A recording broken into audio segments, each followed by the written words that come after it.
On est calme, on est zen, on est relax, car il n'y a que des bonnes nouvelles dans le journal des bonnes nouvelles.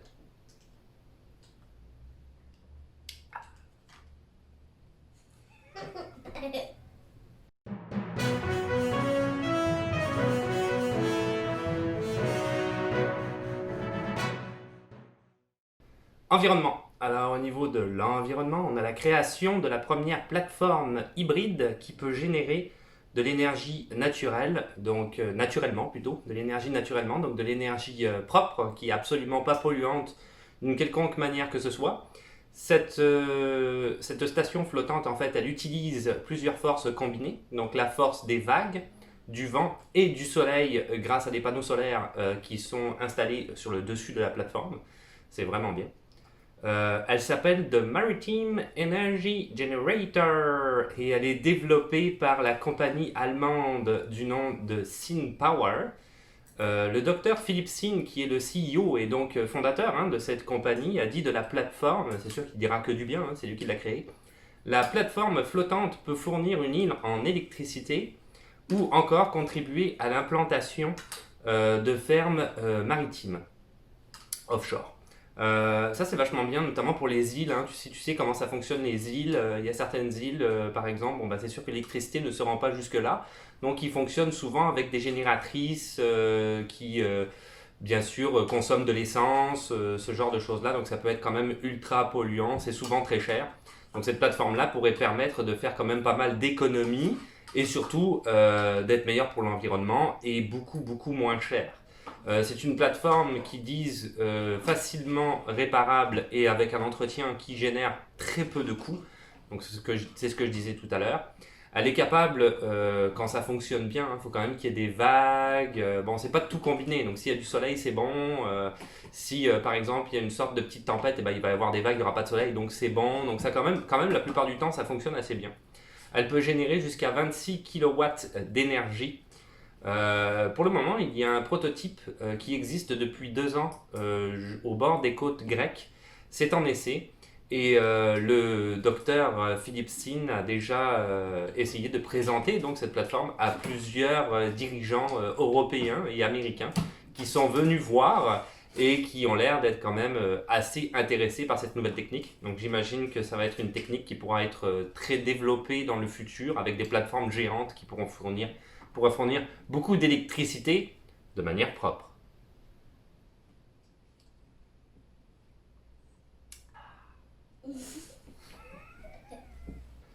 Technologie. Alors au niveau de la technologie, il y a un homme qui a décidé de recréer sa ville du Zimbabwe virtuellement après avoir découvert qu'elle était complètement absente de Google Maps. Donc c'est la ville de Harare, soit la capitale du Zimbabwe.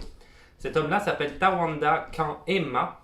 Il a déménagé aux USA en 2009 pour en fait travailler à la Silicon Valley. Alors Harare, c'est quand même pas une petite ville, je l'ai dit, c'est la capitale du Zimbabwe, donc ça veut dire que c'est 1 600 000 habitants ou 2 800 000 habitants avec son agglomération si tu préfères.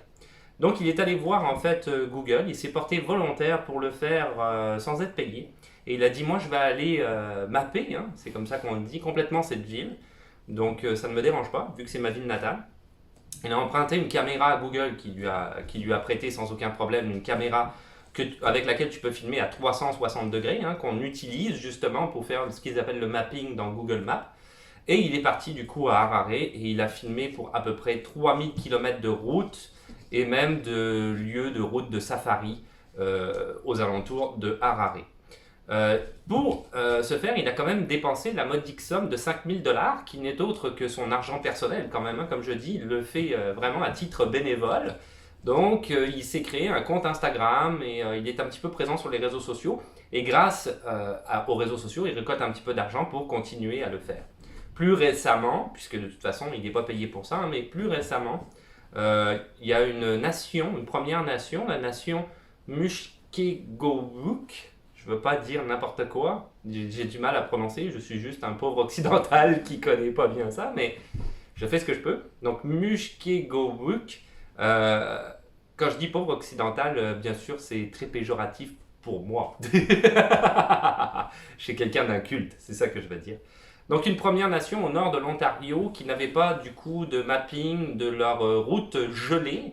Alors ils ont ils ont fait appel à ces services, ils l'ont payé. Il n'a pas accepté beaucoup d'argent parce qu'il fait ça quand même, c'est pour aider au maximum. Et il a du coup mappé le nord de l'Ontario. En ce moment, il travaille sur d'autres villes d'Afrique où il s'est rendu compte qu'il y avait certaines villes quand même très importantes qu'on ne retrouve pas sur Google Maps. Donc il est parti là-dessus, il est parti sur une mission d'aller mapper le monde au complet.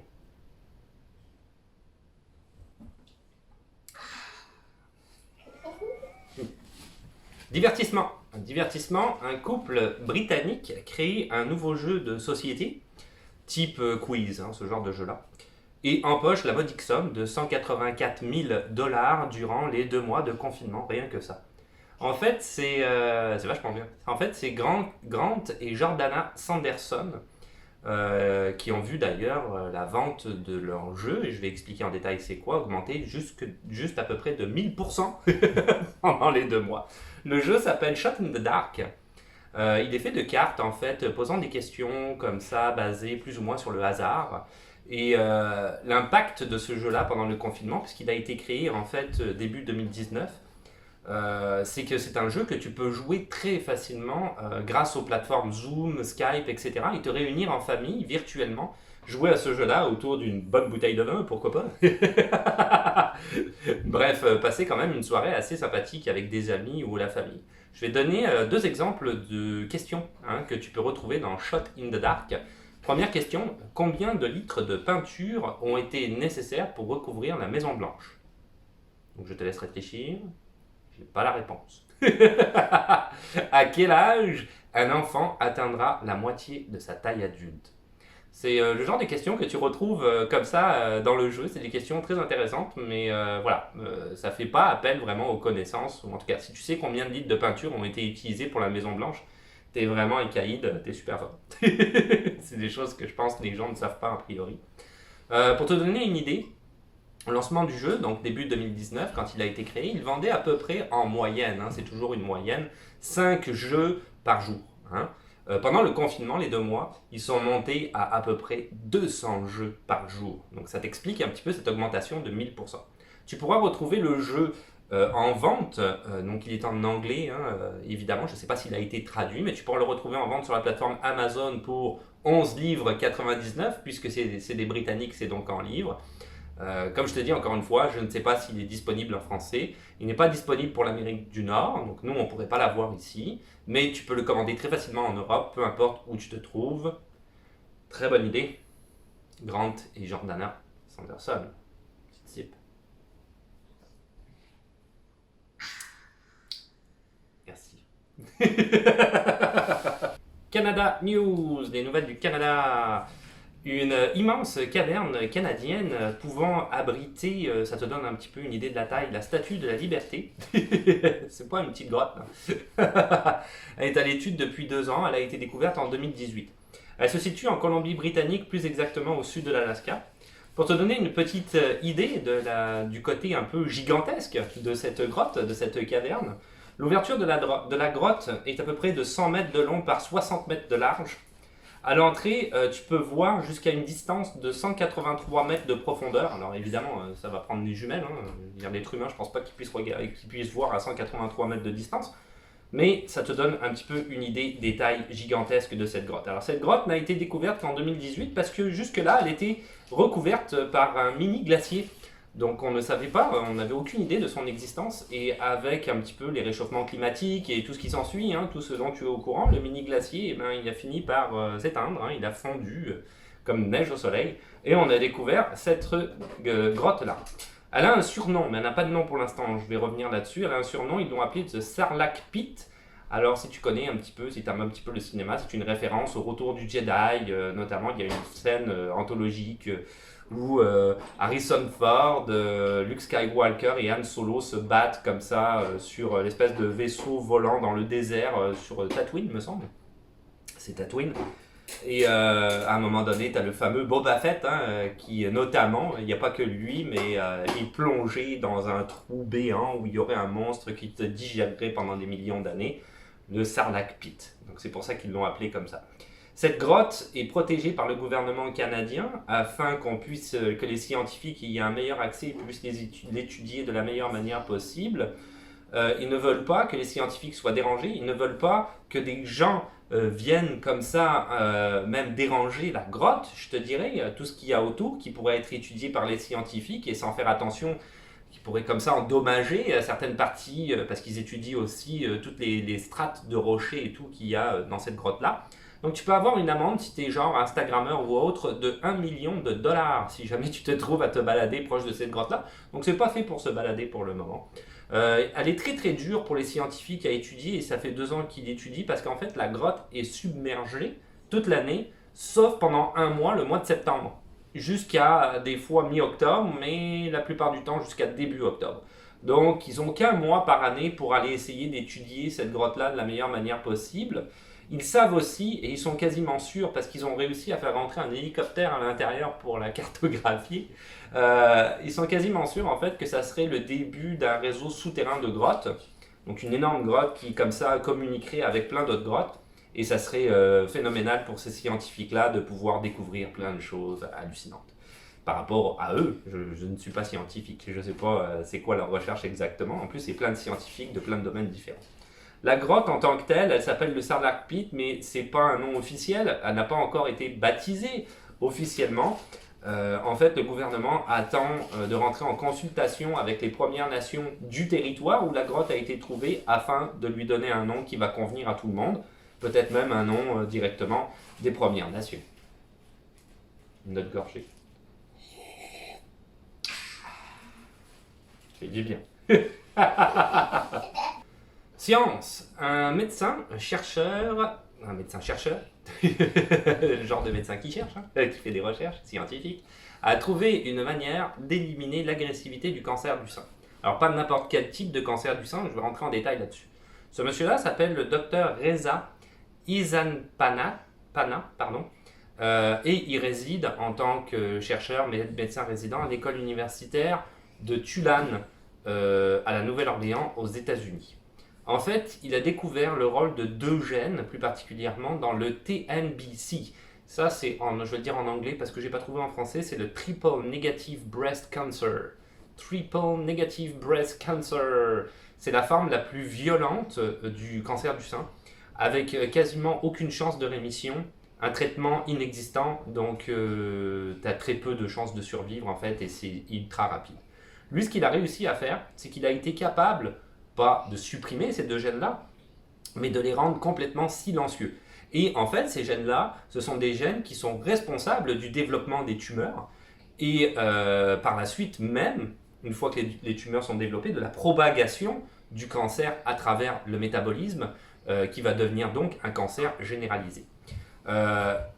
Non seulement il est capable, en rendant ces gènes silencieux, de réduire les tumeurs qui sont existantes, mais pour effet, ce que ça donne, c'est que ça empêche la formation potentielle d'autres tumeurs dans le métabolisme, ce qui est une avancée au niveau de la médecine hallucinante. Il y a déjà d'ailleurs un médecin-chercheur qui s'intéresse à ces recherches et qui est allé le voir et qui travaille conjointement avec lui pour s'attaquer au cancer du cerveau, donc aux tumeurs développées dans le cerveau. C'est une avancée hallucinante. C'est sûr que pour le moment, les tests n'ont pas été encore au niveau de l'être humain, donc ce sont des tests qui ont été faits en laboratoire sur des animaux et plus particulièrement des souris. On suit toujours un protocole quand on est en médecine, mais les résultats sont très satisfaisants.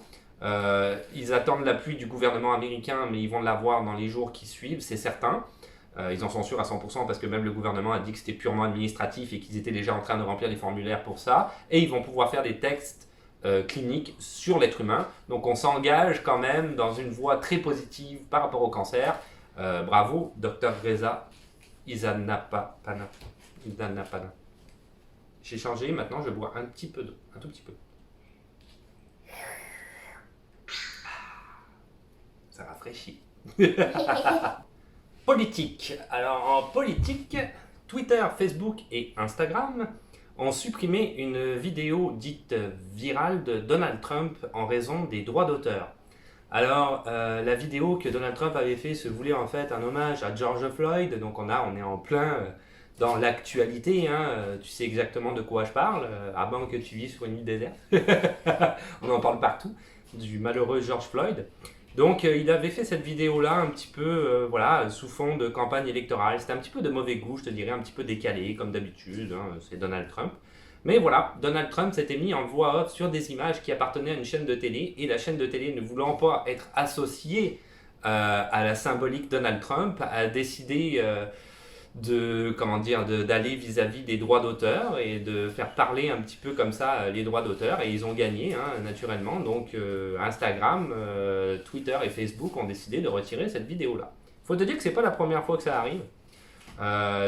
Trump veut d'ailleurs faire passer des lois aux États-Unis sur les réseaux sociaux afin de limiter les droits et la diffusion de certaines vidéos sur les réseaux sociaux, ce qu'il n'a pas réussi à faire pour le moment. Twitter avait déjà retiré certaines d'ailleurs de ses publications, de ses tweets, en affirmant qu'ils glorifiaient la violence, et ça fait partie de leur thème of service, hein, les fameux TOS, thème of service, que tu signes sans lire à la fin du long texte, parce que tu veux absolument jouer aux jeux vidéo ou aller sur le réseau social en question. YouTube aussi, par le passé, a déjà retiré certaines de ses vidéos pour justement attaque aux droits d'auteur, parce qu'il avait utilisé dans ses vidéos, donc une des vidéos où il utilisait la musique de The Dark Knight Rise, hein, Batman, de Christopher Nolan. Alors c'est Hans Zimmer qui fait la musique, ou encore la chanson Photograph de Nickelback. Et les deux maisons de production, hein, qui sont en arrière de ces musiques-là, ou de ces films, ont eux aussi affirmé qu'ils ne voulaient pas être, associés à l'image de Donald Trump, et donc l'ont attaqué pour droit d'auteur. Parce que tu ne peux pas utiliser de toute façon la musique de quelqu'un, n'importe qui que tu sois, sans son accord. Et souvent, c'est ça les droits d'auteur, des fois il y a même des réparties financières, hein. Il faut que tu payes pour pouvoir utiliser la musique. C'est pas tout le temps le cas, des fois c'est gratuit, mais il faut quand même que tu rentres en contact avec ces gens-là pour dire que tu veux utiliser la musique dans ta vidéo. Ça vaut la même chose pour YouTube. Moi, je ne peux pas utiliser la musique de qui je veux, et je fais très attention à ça. Donc, d'ailleurs, sur la chaîne d'immigration, il n'y a quasiment aucune musique, qui est une seule vidéo, et ils ont retiré d'ailleurs la monétisation sur la vidéo, bien que je faisais la publicité du groupe. Mais c'est comme ça. Donc, t'imagines, voilà, Donald Trump, c'est la même chose, mais lui, il s'est dit que dans sa tête, les droits d'auteur, ça n'existait pas, donc il utilisait un petit peu toutes les musiques qu'il voulait. Mais c'est pas comme ça que ça marche, Donald Trump. Il y a des lois pour tout le monde. Donc, c'est ça. Petite gorgée.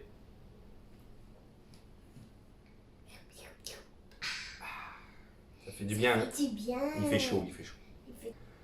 World News, nouvelles du monde. Alors encore une nouvelle par rapport à des hôtels. Tu te souviens la dernière fois, si tu as regardé le journal des bonnes nouvelles, j'avais parlé d'hôtels, hein, en Colombie-Britannique, qui avaient été rachetés par le gouvernement afin d'abriter des sans-abri.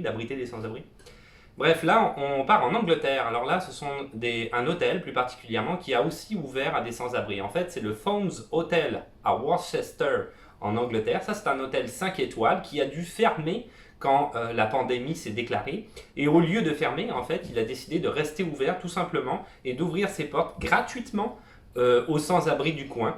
Alors, tout le personnel est resté. Certains ont même doublé leur carte de travail au niveau des heures.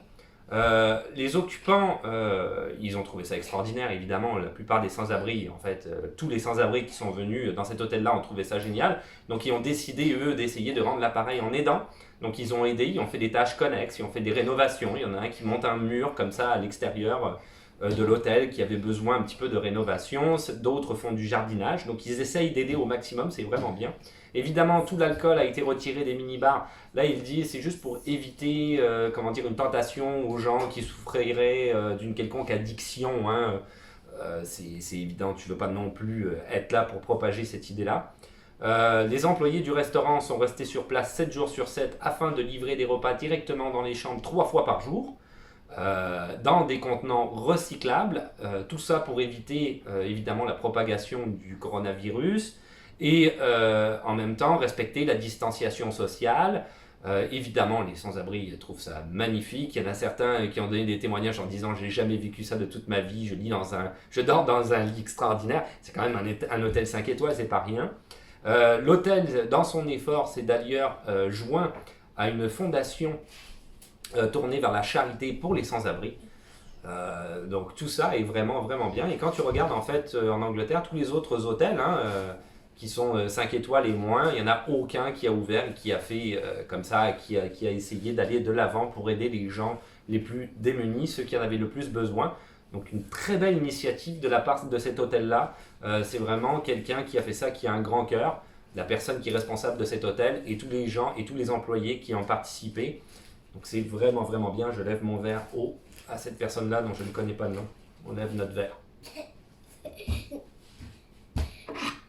Avec Tim.